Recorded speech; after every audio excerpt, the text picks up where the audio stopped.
Hi, everybody. Thank you for agreeing to join. So there's been some informal polling, so I figured I'd start off with an informal poll here for all these wonderful BD folks. Who has put together what you think is sort of the optimal, ideal deal for your company? You get super pumped up about it. You ticked off all the boxes. You bring it internally, and absolutely nothing happens.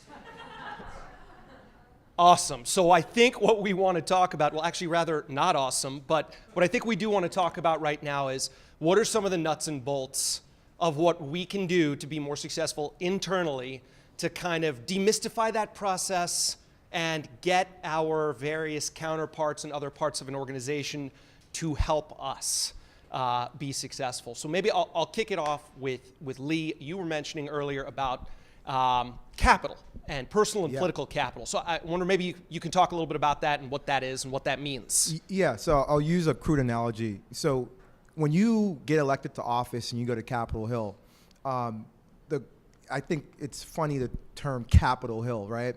To get things done when you get elected in the office, you have to really be smart about how to build coalitions, get the votes to get things moved across. But how do you get the votes? You get the votes by finding out what do people want, right?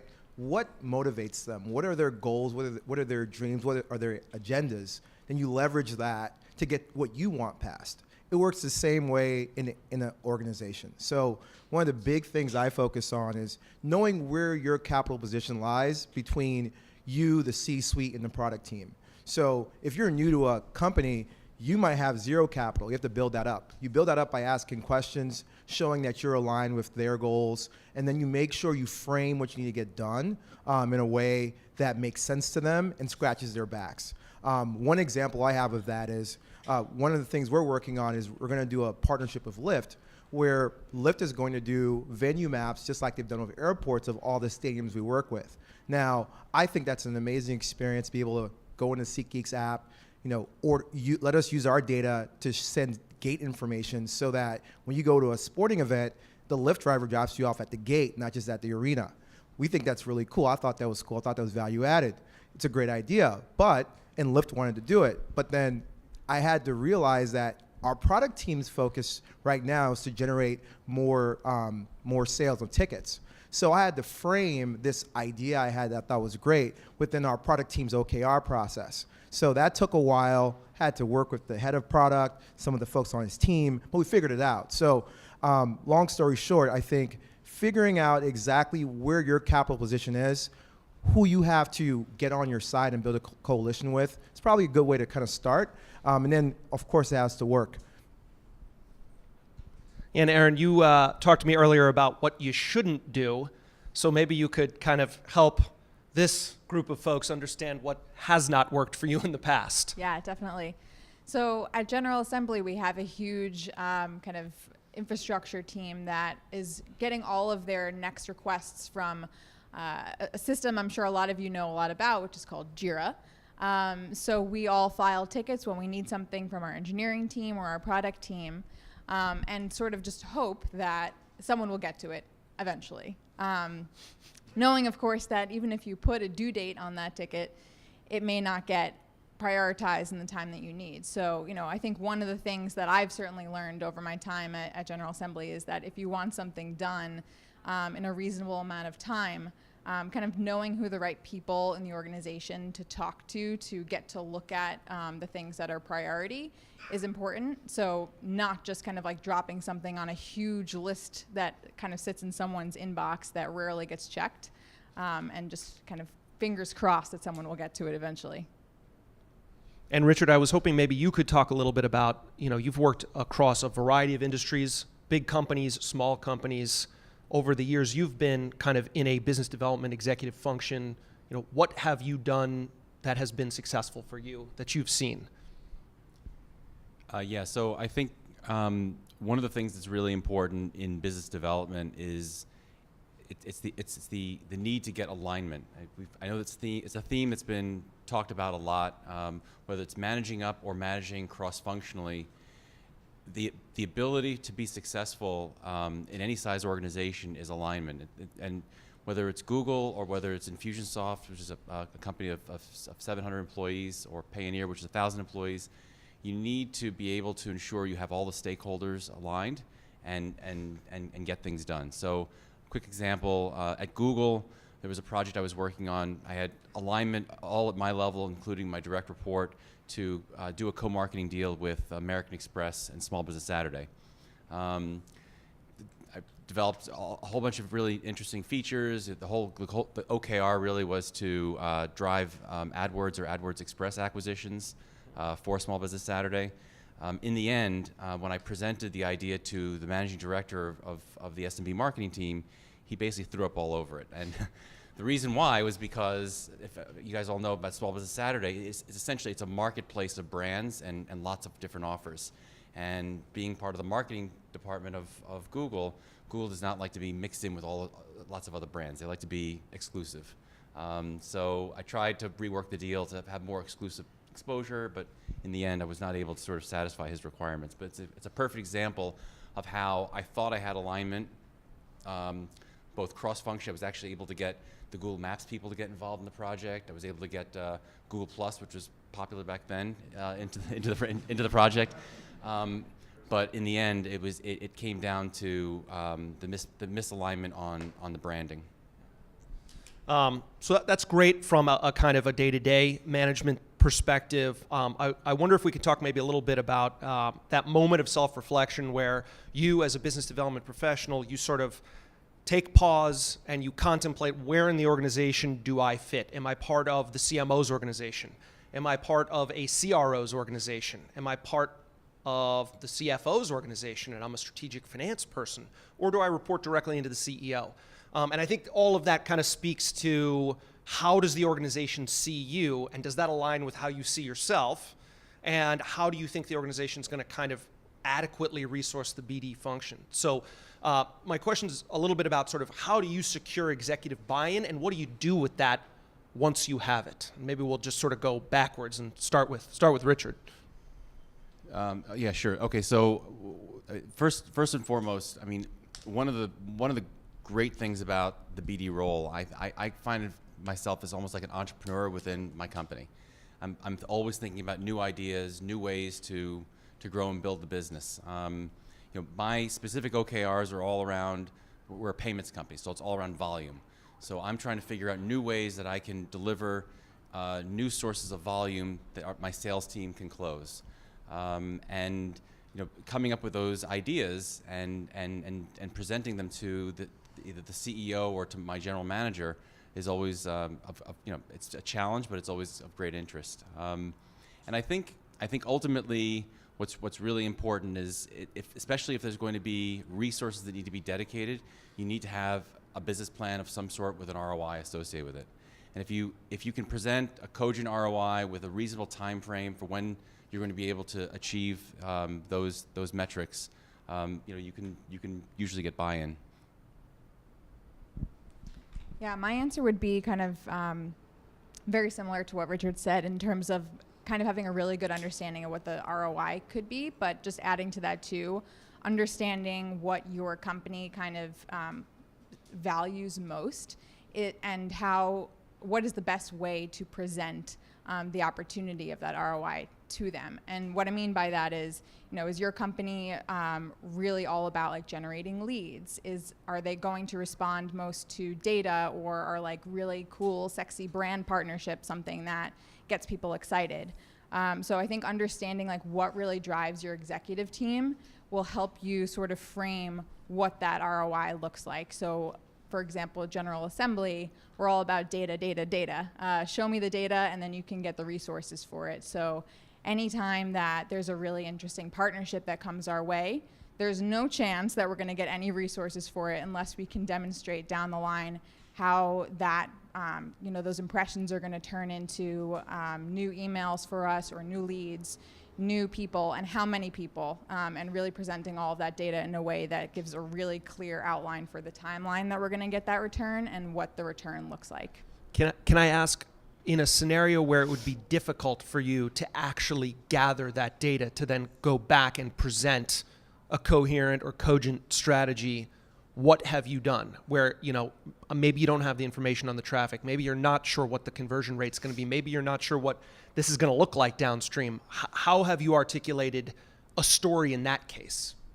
Yeah, I mean, I think that happens a lot. It's a really tough question to answer, but in some ways you kind of have to just make an educated guess as to what the value could be.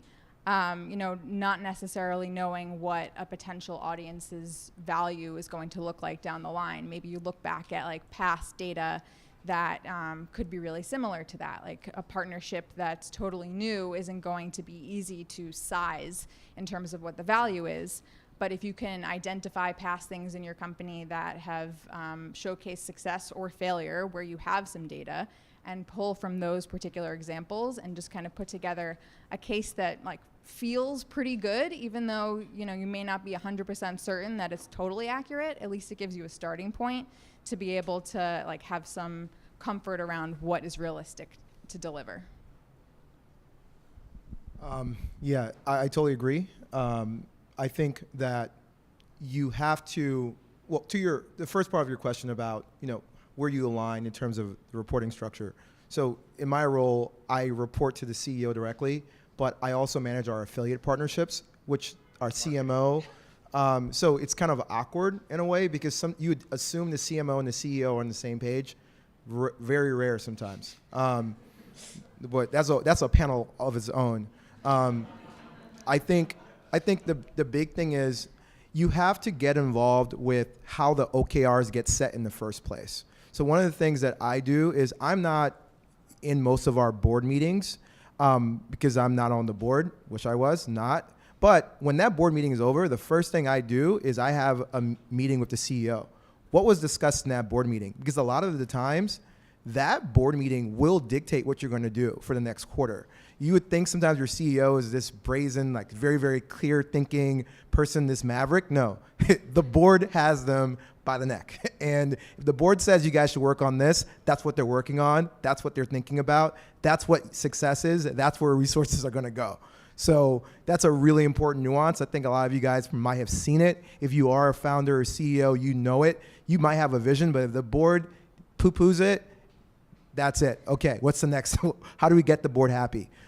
So I think keeping very, very clear, keeping your finger on the pulse of what the board's thinking about your organization and also what the CEO's thinking if you report to the CEO or the CMO is important. I would say the other thing that I really focus on is I'm a Looker obsessed guy. I love Looker. I have my own looks and sections in Looker that are private.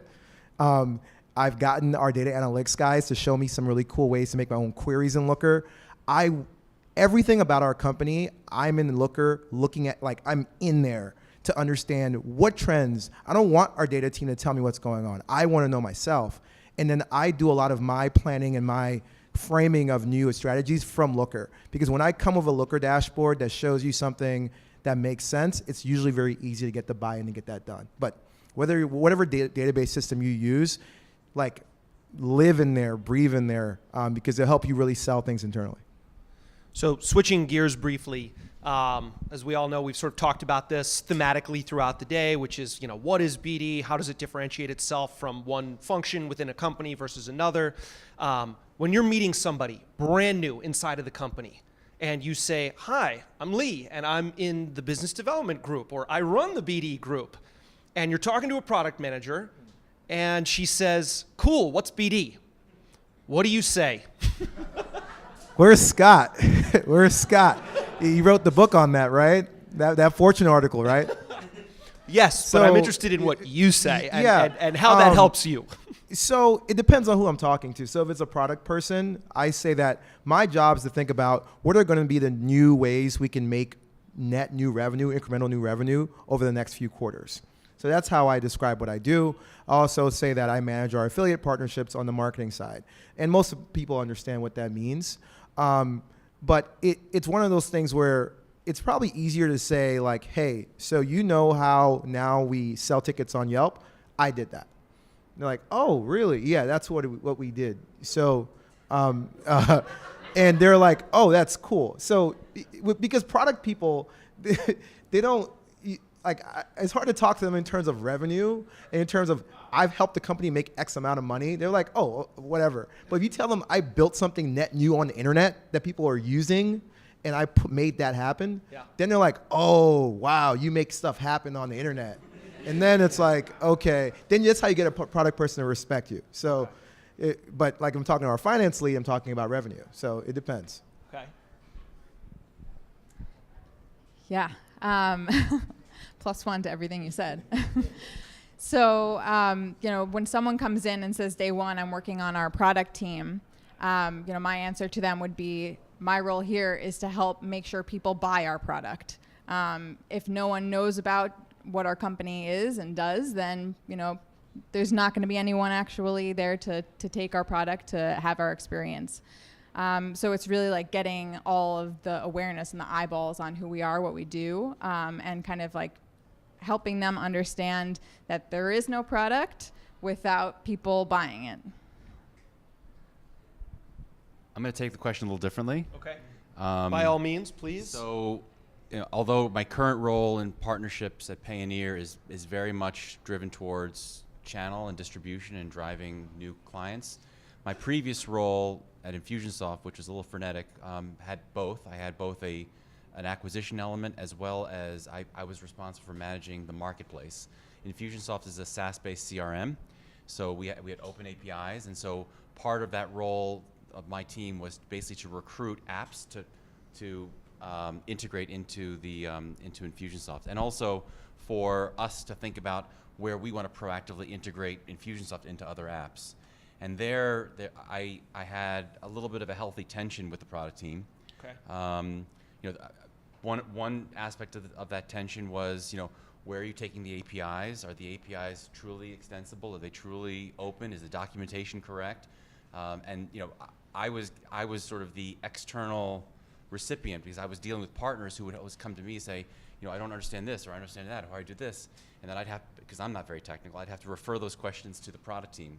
So I was basically giving the product team more work. Yeah. And it was probably work that was distracting them from whatever was on their roadmap. Sure. So, so part of the role that I played as someone who had an external view of where our product was vis-a-vis the partnership ecosystem that we were building, I felt that we had a very informed position with respect to product to provide them with some additional direction or things that they could do to help improve the product. Yeah, and so riffing on that a little bit, I think many of us probably operate in what I would describe as the build by partner paradigm, which is, are we going to build something ourselves? Would we potentially acquire this entity because it's not something that we can build in a reasonable enough time frame, or is this something that we're comfortable partnering with and exchanging economics? And so, in your experience, sort of, how receptive have your product organizations been to when you bring something in and you say, listen, I think this is something that maybe would make more sense for us to partner into right now, and they're perhaps predisposed to saying, we can build it ourselves. We'll just take care of it. Yeah, so again, I'll go to the Infusionsoft example. So Infusionsoft is a CRM solution. It's the customer database of record for a small business. And I had a very strong point of view that I shared with our CEO as well as the chief product officer, that we needed to have very strong integrations with the financial database of record, with Xero and with QuickBooks. And we needed to build an integration to them, but there were no resources whatsoever to get this done. And I couldn't prove the ROI, although there was a strategic rationale behind why we should do it. So you had a conviction. I had a very strong conviction, yes. I also did a number of customer interviews, so I had some case study examples, but no real data. That's a little bit of data. But anyway, the most important thing about this was that I was not going to get the resources to build it, so I ended up looking for an integrator to basically partner with to build the integrations for me on our behalf. So they built a branded Infusionsoft integration to QBO and to Xero for my department, and we basically I allowed them to monetize the integration so that they could recoup their investment. And so I built a creative BD solution, if you will, to solving something that my own product team wasn't going to invest in. Yeah, I mean, I think sometimes it's important to listen to the product team when they have that suggestion too. You can't always be fighting the product team, otherwise you will be very exhausted. I think getting a really good understanding from them as to what it will take to build said thing that you're looking to go outside for is a really helpful starting point. So really making it more of a partnership and an open discussion between your team and the product team to get an idea of, okay, what's the real goal of this new thing that we're trying to achieve? What's realistic for us? Why would we even want to build this? Is it something that's going to give us some kind of competitive advantage down the line? And if you're feeling like the answer to that is yes, and it's going to be a really beneficial long-term to your company, then by all means work with your product team and build that internally. But if it's something that's really just there to solve a quick problem, and it's something that an external platform is doing expertly already, then there's no sense in wasting your product team's time and resources on something that exists perfectly already. Yeah, it goes back to what everyone said, alignment and partnerships, making sure you're on the same team. And I really, really want to harp on this concept of figuring out what the product team's goals are and what their OKRs are, and kind of properly framing. Like when I was at Breather, we did not have a portal for companies to log into to add new employees and new administrators and see their Breather spend, right? And companies were telling me, if you did this, I could add like 400 of our employees instantly. So I'm like, wow, this is great. And I go to our product team, they're like, what you guys wanted me to build this tool? Like, how many businesses even use us? We're trying to get, net new users. I'm like, well, these guys can upload 500 net new users in a second through this portal. And then it was like, oh, then they started looking at it that way. So it's usually just that conversation. And did they ultimately build what you proposed, or did that not happen? Oh, they built it better than I even expected. Okay. Because they saw like we could hit our OKR of net new users through this portal, and it's much more efficient than what we're doing in terms of Google and the other kinds of user acquisition tools. Great.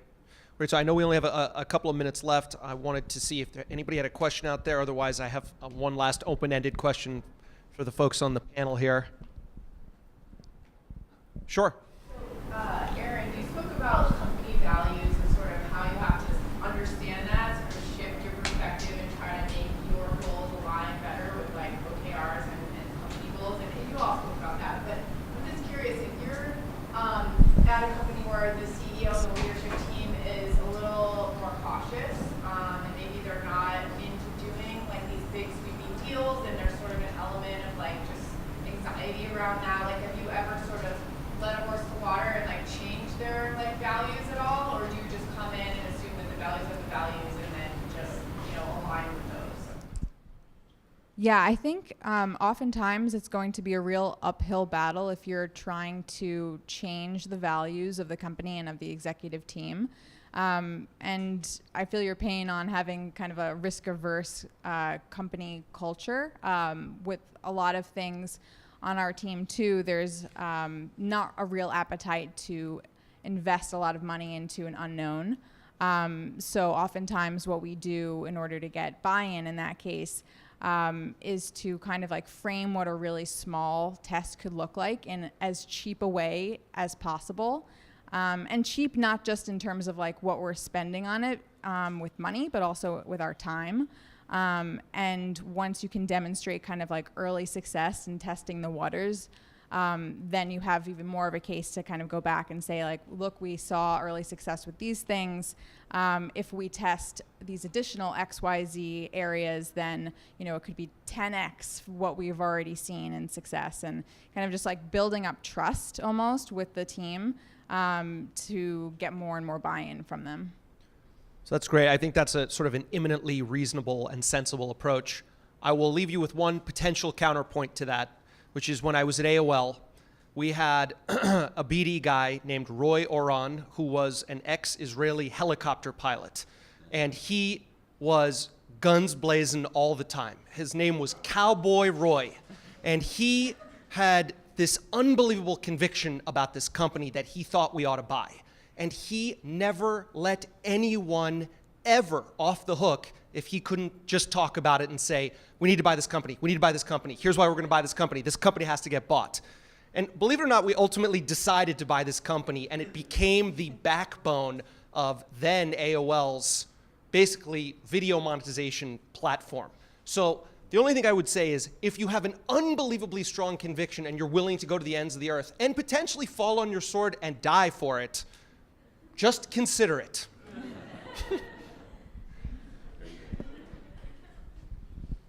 Thank you, everybody.